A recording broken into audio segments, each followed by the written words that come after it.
दोस्तों, जैसे ही देश की बात आती है तो पूरे देश को एक साथ इकट्ठा कर देने वाला तिरंगा सबसे पहले पूरे भारत की तस्वीर लिए मन में उभर आता है, जिसकी इज्जत बचाने के लिए न जाने कितने ही वीर सपूतों ने अपनी जान कुर्बान कर दी, लेकिन कभी भी तिरंगे की शान नहीं जाने दी। लेकिन क्या आपको पता है कि 22 जुलाई 1947 से पहले भारत के पास अपना कोई नेशनल फ्लैग ही नहीं था।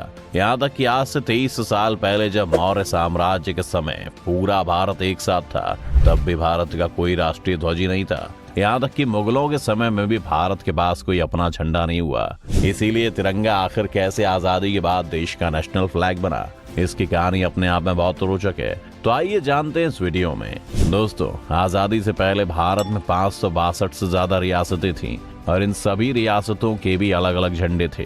गुलामी के दौर में ब्रिटिश भारत का झंडा यूनियन जैक से प्रभावित था, जिसका भारत की संस्कृति और इतिहास से कोई संबंध नहीं था। ये ध्वज भारत का नहीं बल्कि भारत की गुलामी का प्रतीक था। हालांकि भारत का राष्ट्रीय ध्वज अस्तित्व में कैसे आया, इसकी कहानी भी काफी दिलचस्प है। 20वीं शताब्दी में अंग्रेजों के खिलाफ जैसे जैसे भारत की आजादी का आंदोलन मजबूत हुआ, वैसे वैसे लोगों को एक राष्ट्रीय ध्वज की जरूरत महसूस हुई जो पूरे देश को एकजुट रख सके। साल 1905 में जब अंग्रेजों ने धर्म के आधार पर बंगाल का विभाजन किया, तो उस समय इसका जबरदस्त विरोध हुआ। क्रांतिकारियों ने तय किया कि वो इस विभाजन के विरोध में एक राष्ट्रीय ध्वज डिजाइन करेंगे और इसे कलकत्ता में फहराया जाएगा। इस रणनीति के तहत साल 1906 में शचीन्द्र प्रसाद बोस और सुकुमार मित्र ने एक झंडा डिजाइन किया। झंडे को तब कोलकाता के ग्रीन पार्क में फहराया गया था। उस समय अंग्रेज हिंदू और मुसलमानों को अपनी फूट डालो राज करो की नीति के तहत बांटना चाहते थे।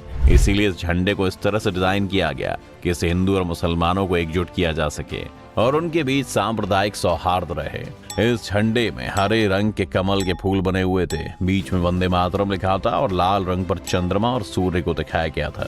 इसके एक साल बाद साल 1907 में स्वतंत्रता सेनानी भीकाजी कामा ने जर्मनी के बर्लिन में इसी तरह का एक झंडा फहराया था। हालांकि इसमें सबसे ऊपर हरे रंग की जगह केसरिया रंग को जगह दी गई थी और बीच में वंदे मातरम लिखा हुआ था। इसके 10 साल के बाद साल 1917 में लोकमान्य तिलक और एनी बेसेंट ने भी एक झंडे का डिजाइन किया। ये उस समय की बात है जब होम रूल मूवमेंट अपने चरम पर था। इसके तहत यह क्रांतिकारी अंग्रेजों से पूर्ण आजादी की मांग ही नहीं कर रहे थे, बल्कि वो ये चाहते थे कि अंग्रेज भारतीय नागरिकों को भी उनकी व्यवस्था में शासन करने का अधिकार दे। इसीलिए इस आंदोलन के दौरान जो झंडा डिजाइन हुआ उसमें यूनियन जैक को भी रखा गया, लेकिन तब तक भी तिरंगे का कोई निशान नहीं था। हालांकि आज जो तिरंगा भारत की शान है, उसे डिजाइन करने में पिंगली वेंकैया का बहुत बड़ा योगदान था, जो कि एक स्वतंत्रता सेनानी थे और उनका जन्म 2 अगस्त 1876 को आंध्र प्रदेश के कृष्णा जिले में हुआ था, जिसके लिए 1916 से लेकर 1921 तक पिंगली वेंकैया ने 30 देशों के राष्ट्रीय ध्वजों पर गहराई से विचार किया और 1921 में कांग्रेस के सम्मेलन में उन्होंने राष्ट्रीय ध्वज का अपना बनाया हुआ डिजाइन पेश किया। उस डिजाइन में मुख्य रूप से लाल और हरा रंग था, जिसमें लाल रंग हिंदू और हरा रंग मुस्लिम समुदाय का प्रतिनिधित्व करता था। बाकी समुदाय को ध्यान में रखते हुए महात्मा गांधी ने उस डिजाइन में सफेद रंग की पट्टी डालने की बात कही। महात्मा गांधी ने ही झंडे के बीच में चरखे को शामिल करने की सलाह दी थी, क्योंकि वो चरखे को ब्रिटिश हुकूमत के खिलाफ क्रांति का प्रतीक मानते थे।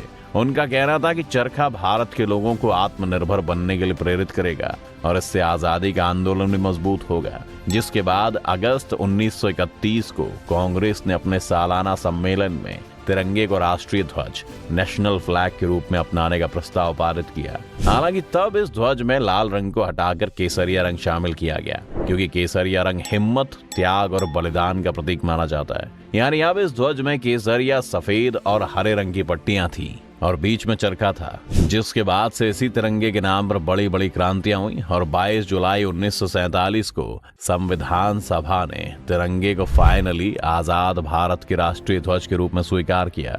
लेकिन इस ध्वज में चरखे की जगह अशोक चक्र को शामिल किया गया। एक नीला चक्र था जिसे अशोक का धर्म चक्र भी कहा जाता है। अब ये बात भी समझने वाली हो जाती है कि आखिर तिरंगे में धर्म चक्र को क्यों शामिल किया गया। इसकी भी एक वजह है। धर्म चक्र का इस्तेमाल मौर्य साम्राज्य के सम्राट अशोक ने किया था। यह धर्म चक्र सम्राट अशोक के भारत की विशाल सीमाओं का प्रतीक है। उस वक्त पूरा भारत एक शासन व्यवस्था की डोर में बंधा हुआ था और सम्राट अशोक के राज्य में पूरा पाकिस्तान और आज का बांग्लादेश भी मौजूद था। हालांकि बहुत सारे लोग ये भी सवाल पूछते हैं कि आखिर तिरंगे में चरखे को क्यों हटाया गया। इसके 2 बड़े कारण थे। पहला कारण ये था कि तिरंगे पर चरखा होने से ये पीछे से उल्टा दिखता था। दूसरा कारण ये था कि चरखा भारत के गांव की आत्मनिर्भरता को दर्शाता था, जबकि नेहरू देश में बड़े बड़े इंडस्ट्रीज को भी शामिल करना चाहते थे। इसीलिए उनका मानना था कि इस पर अशोक चक्र होना चाहिए। उस जमाने में एच.वी. कामत भी इस झंडे में एक संशोधन चाहते थे।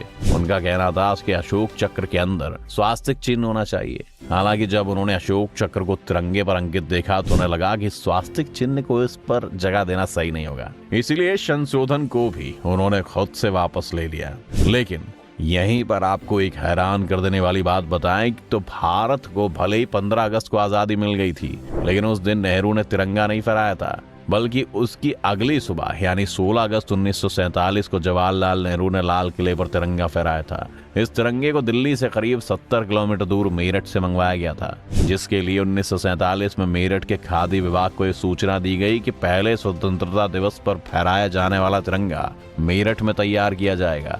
इसके लिए स्वतंत्रता सेनानी पिंगली वेंकैया द्वारा डिजाइन किया गया तिरंगा दिल्ली से मेरठ भेजा गया। मेरठ में तिरंगा तैयार करवाने की खास वजह थी, और वो ये कि भारत का पहला स्वतंत्रता संग्राम 1857 में हुआ था और इसकी शुरुआत ब्रिटिश आर्मी के भारतीय सिपाहियों ने मेरठ से ही की थी।